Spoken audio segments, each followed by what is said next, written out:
Pourquoi certains éleveurs ont chaque année plus d'agneaux et de chevreaux alors que d'autres ont du mal à rentabiliser leurs animaux?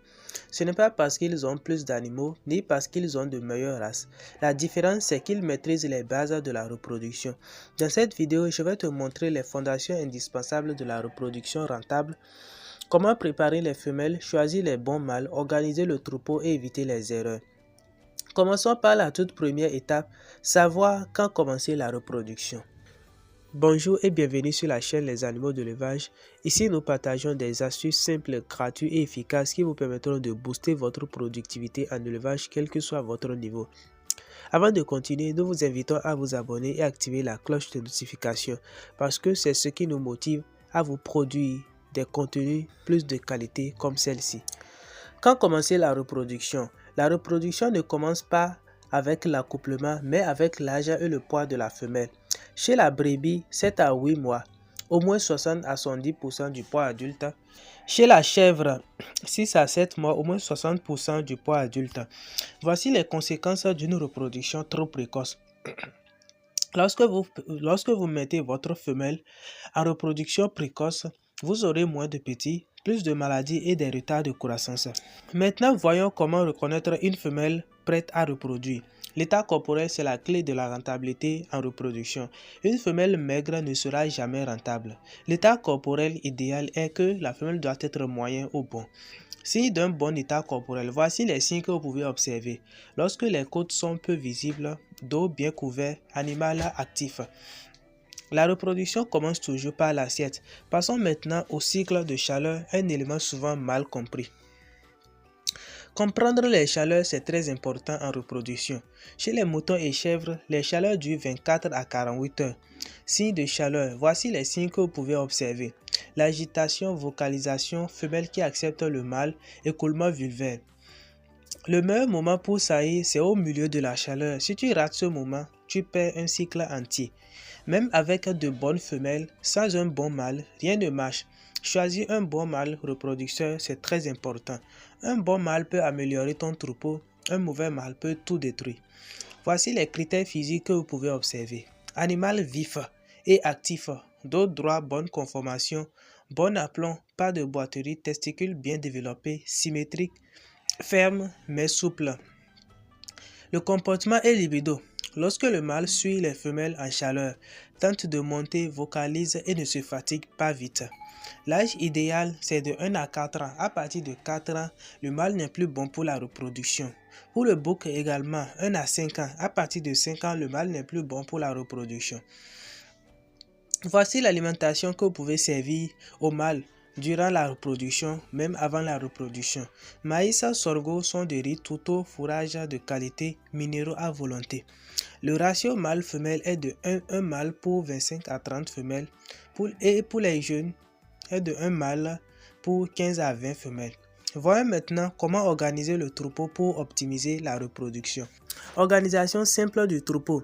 Séparer le mâle et les femelles lorsqu'ils ne sont pas en reproduction. Regrouper les femelles prêtes et introduire le mâle au bon moment. C'est très important. Une reproduction désorganisée entraîne des pertes invisibles que vous ne voyez pas mais vous perdez. C'est après maintenant une longue période que vous constatez vraiment que vous perdez en reproduction. Avant de parler d'alimentation, voyons les erreurs fréquentes à éviter durant la reproduction. Les erreurs fréquentes des éleveurs, surtout rencontrées chez nous ici en Afrique. La sous-alimentation avant la saillie. Utiliser des mâles fatigués. Accoupler des femelles malades. Ne pas observer des chaleurs le plus vite possible. Les erreurs expliquent 80% des échecs reproductifs. Maintenant, parlons de la technique qui peut doubler tes petits. Le flushing alimentaire. Le flushing alimentaire, c'est multiplier les jumeaux. Le flushing alimentaire, c'est améliorer volontairement l'alimentation 2 à 4 semaines avant la saillie. Voici les effets du flushing alimentaire. Lorsque vous réalisez bien votre flushing alimentaire, vous aurez plus d'ovules, plus de fécondation, plus de jumeaux, parfois même des triplés. Les sources d'énergie locales à utiliser durant le flushing alimentaire, il y a le maïs, le sorgho, le mil, le son de riz, le son de blé, le manioc sec. Et les sources de protéines à utiliser durant le flushing alimentaire, il y a les fans d'arachide, feuilles de niébé, feuilles de soja, touto drèche, de brasserie, légumineuses fourragères. Les minéraux essentiels à utiliser durant le flushing alimentaire à ne pas négliger surtout. Il y a le calcium, le phosphore, le zinc, le sélénium, la pierre léchée, les poudres d'os, les coquilles broyées et les CMV ruminants. Ce sont les éléments qui peuvent vous apporter ces minéraux essentiels durant le flushing alimentaire. Voici quelques exemples de rations pratiques à utiliser. Simple. Pour les brebis, prenez le son de riz 300 g, le maïs 200 g, le touto 100 à 150 g et le fourrage à volonté. N'oubliez pas les minéraux, les pierres à lécher et les sels également. Pour les chèvres, le son de riz 250 g, maïs 150 à 200 g, le touto 150 g, fourrage à volonté. N'oubliez pas également les minéraux. La durée de flushing alimentaire est de 21 à 28 jours avant la saillie. Les erreurs à éviter: les flushing trop courts, pas de minéraux, les femelles maigres, excès de tourteaux de coton, c'est très dangereux. Passons à la reconnaissance des chaleurs pour réussir les saillies. Reconnaître les chaleurs et réussir les saillies, c'est très important. La durée moyenne des chaleurs pour les moutons est de 24 à 36 heures et pour la chèvre est de 24 à 48 heures.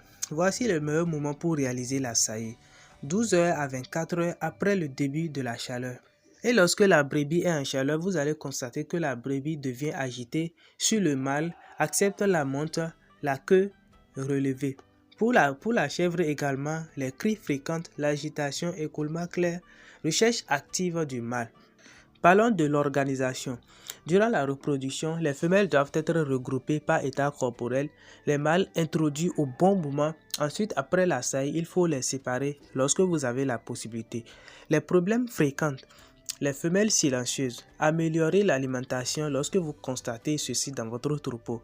Les chaleurs irrégulières. Vérifiez surtout les minéraux. Ce sont ces minéraux qui agissent sur les chaleurs, chez les petits ruminants également. La saillie sans gestation, c'est très dangereux. Contrôlez le mâle. Les erreurs à éviter: le manque d'observation. Laissez le mâle et la femelle ensemble toute l'année. Pour un élevage rentable, pour ceux-là qui veulent pratiquer un élevage rentable, laisser le mâle et la femelle durant toute l'année ne sera jamais rentable pour vous. Accoupler la femelle malade, c'est très dangereux. Négligez surtout l'alimentation. C'est également très dangereux et non rentable pour la reproduction. Réussir la reproduction, ce n'est pas compliqué, mais ça demande des méthodes et observations. Maîtriser l'âge, l'état corporel, le cycle de chaleur, le choix du mâle et l'alimentation peut doubler le nombre de petits dans votre troupeau. Voici quelques documents d'accompagnement que nous avions élaborés pour vous aider.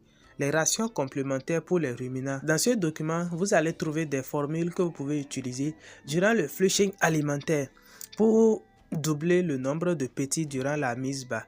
Également, le deuxième document parle de la santé animale, sur les produits vétérinaires et médecine traditionnelle raisonnée que vous pouvez utiliser dans votre élevage. Et un troisième document qui ne concerne pas les ruminants mais surtout les monogastriques. Un document sur les formules alimentaires que vous pouvez également entrer en possession lorsque vous contactez le WhatsApp qui s'affiche à l'écran. Si cette vidéo a été utile pour vous, nous vous invitons à vous abonner et activer la cloche de notification, partager à un éleveur.